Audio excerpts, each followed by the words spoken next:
always like to talk about depth, and this is coming to us from Blogging the Boys, and I think it's a pretty interesting little read. 13 questions reveal whether the Cowboys have enough roster depth. So I'm not going to go through all 13, but I'm going to pick some of them out here, and I'm going to ask you guys what you guys think about roster depth when it comes to the Cowboys.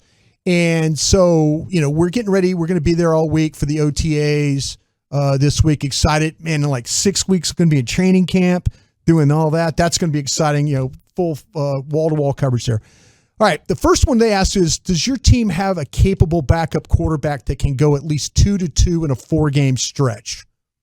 Cooper Rush is 1-0 in the NFL. Will Grier is 0-2. Ben DiNucci is 0-1. But those stat lines mean nothing. Do you think the Cowboys have a NFL quality backup quarterback on their roster to at least go 2-2 in a 4-game stretch? I do. I feel like Cooper Rush has been at this for a while. He's been knowing the Cowboys for a long time, and I think they have enough there that against the right opponents, he could go 2-2. I'll tell you, up until that Sunday night in Minnesota last year, I'd have probably said absolutely not. But it kind of encouraged me, like, okay, maybe we can stay afloat if Dak misses a couple of games here. Still not enough for you, Wolchuk? I understand if it's not. It was Cooper Rush for a long time. I'd probably lean no. I don't think so. I mean, it's tough to doubt Cooper Rush because I really didn't think they'd have a chance to go into Minnesota and win that game, and he pulled it off. 2-2, it depends on the opponents really make the difference, but I can't say I'd be confident in it, no. Yeah, I don't think I'm very confident. Not a 2-2, 4-game stretch. No way. You're gonna bet 1-3, not knowing who your opponents are. You're gonna bet you might go 1-3. win one. And in the way the schedules plays out, you're gonna end up having to use a backup at the Rams or some game like that. You're not gonna win that game. Yeah, you need one of these NFC East games to pop up. They don't have the receiver that stepped up and made a bunch of huge plays for you. Yeah. They got Eagles, Lions, Bears, Packers in the middle of October to middle of November. They could do that. You can win that stretch. Stretch. I guess it depends on when it comes in the schedule. Vikings, Giants, Colts, Texans. They could win 2 of those. I think you go 2-2 there. Jags, Bird Turds, Titans, Commanders. You could do 2-2 there. Look at that, boys. We're going 500 with Cooper Rush this year. Let's get it. There's no way in hell they're going 500 with, and they'll find a way to lose those games. Yeah, they'll lose those games. All right. Another question. Can the third wide receiver step up and start in a 2 wide receiver package if the starter went down? The answer here is probably complicated because the Cowboys offense features Dalton Schultz so heavily. Schultz is effectively the second wide receiver on the team in terms of receptions. Cedric Wilson was our depth guy last year at 45 receptions. That's 2.7 receptions per game.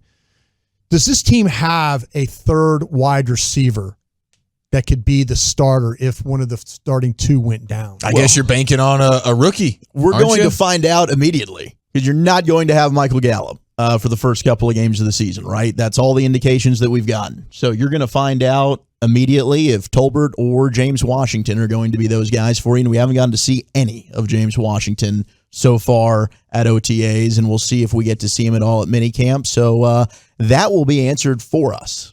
Yeah, and at this point, we haven't seen much of Tolbert, so it's hard to know. I mean, there's a lot of optimism around him. So did he work more for you last week? So we got to see him last week, and he looked okay. I thought that now the problem was we didn't get to see him against the ones other than Diggs. None of the other starting corners practiced last week. Yeah. There was no Lewis. There was no Anthony Brown. So he was working against, Deron Bland quite a bit. So it was a tough assessment to tell how good Tolbert really was. For me, it was how well is he moving around in his first practice back, and he looked like he was getting out of his breaks well. He was getting off the line well, and he was creating a little bit of separation. That's a 13-point day, Brian. That's what that is. Think so? I would say right now, no. You're nervous about it as of right now. Yeah, and why wouldn't you be? I mean, it makes plenty of sense that you would be. You're talking about a guy who was just playing in the Sun Belt Conference, and you're going to ask him to step out of that and step in day one and be a starting caliber wide receiver from the jump. So it is a lot to ask, and there's a lot of optimism around this guy, but I think it's fair to be a little bit like, I don't know if this might take a while. Yeah, this could take a little while. Doesn't mean he's going to have a poor career, but I need you the first 4 games of the season, big boy, to be a number 2 NFL wide receiver.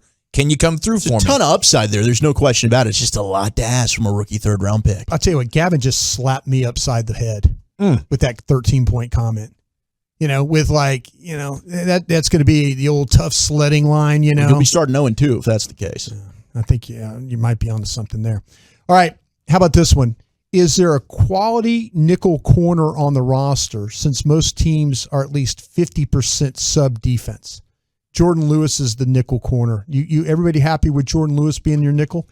The quality is kind of strong. I'd say satisfactory, sufficient. Mm-hmm. I'd say yes overall. I think that they have enough depth there that they're doing okay at that spot. Yeah, not a huge red flag by any stretch. Solid dude. You're kind of in the offseason. Can we upgrade here? It's one of those spots where can we upgrade here? Is it a bit of a luxury if we do? I think you're looking at a respectable nickel corner. How about this one? Is there a return specialist that can either handle both punts and kick returns or contribute as a real position player? I think CeeDee Lamb. They said everybody's saying Pollard. that they don't want CeeDee Lamb in that role. You okay with that? I mean, you The were risk going to- factor. Yeah. But Pollard, especially when we just talked about we don't have any damn receivers on the team that can make any Well, plays. I wonder, CeeDee Lamb, they're not going to have him do that because they need him. He's your number one receiver. Right. And Pollard, we've been hearing from Calvin Watkins, they want him to play more receiver, and we're starting to see that. And then Clarence Hill had the article in the Fort Worth Star-Telegram about him at the end of the season being told he's definitely having more of a focused role within the offense this year. So I don't know that Pollard's your guy either that's going to be getting a lot of the return duties unless it's a specific situation in the football game. So right now I think the answer is no. Tolbert's a guy that maybe ends up taking over some of those responsibilities. They need somebody to step up and prove that he can be a returner. yeah, I mean, and then you're putting, how much are you putting on the plate of Tolbert there? Again, a rookie out of the Sun Belt Conference. Go be our number 2 wide receiver day one and be our return man. I mean, I think about Tony Pollard. Was it the Thanksgiving game versus Yes. the Raiders? Yeah. That he had the touchdown. House call, kickoff return. I mean, that's a guy that, especially with the year that you're entering for him, where this is contract year, this is where he's probably, like, you're talking about theoretically the height of his powers. He is going to earn the second contract in the NFL. You should be getting the most out of him. And if the anticipation is to turn and burn running back style with Pollard, then what does it matter to Use you? him up. Use him up in every way possible, and then he'll go get his money. It's a win-win both ways. The Tex is wondering about TJ Vasher from Tech in year 2, Brian. Is there any possibility at wide receiver he steps up, has a big second year? Man, what did you guys see last weekend? Vasher looked good. He had a good week. Yeah, but Now, see, the week before he wasn't as good. because he had issues getting lined up. Exactly. If he understands his role and understands the offense and getting lined up and all that, the talent's there. The talent is there, though. The thing that worried me, that every time he looked up, he was asking somebody where he needed to be. Confused. Confused, yeah. Okay.